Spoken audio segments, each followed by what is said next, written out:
Ingela. It's wonderful to be here in our home in Lisbon, in Portugal. And after all the months that we have been on a collaboration journey, and I'd love to ask you, having both lived in Malaysia and in Singapore before, what really drew you to the collaboration and having read the book, The Red Silk Dress? Yes, wow. First of all, it was your eyes 10 years ago when you told me about writing a novel and how inspired you felt. And then it was reading the book, because it's one of those books that lingers and stays with you. It made me cry, it made me laugh. So it has all of those, also like the internal and external journey of the main character that goes through the book. So it was a really nice, deep, purposeful story to dive into and try to capture some emotional thresholds from it. Yeah, and that's what we did. We came up with this idea, didn't we, to use the 7 sort of thresholds of the emotional change of Claudette, who's the main character of the novel, a French expat wife living in Malaysia. And then you were able to take those as a starting point, those summaries, and start to look at them through the eyes of an artist, of being an artist. So we have your collection now.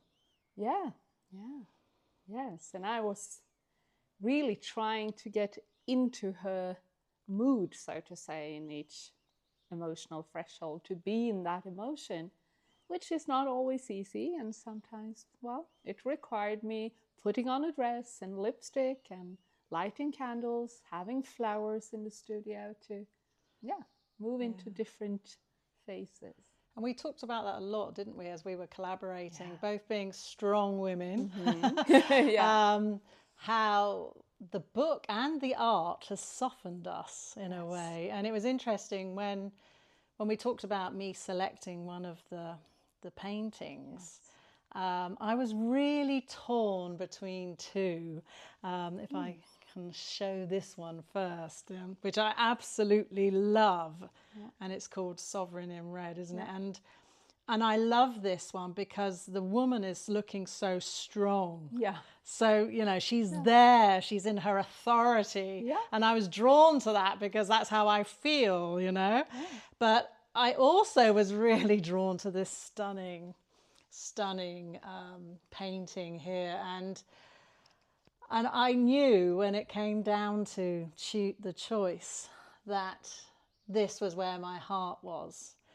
I talk about sort of softness and strength and silk and stone in a way, and this to me is the silk. It's the softness. It's how my heart broke writing the book, the vulnerability that it required to go so deep into a woman's psyche of her type, and to sit with her pain and her isolation, her emotional isolation, and also then her strength and her courage. So yes, that's really why I picked this painting.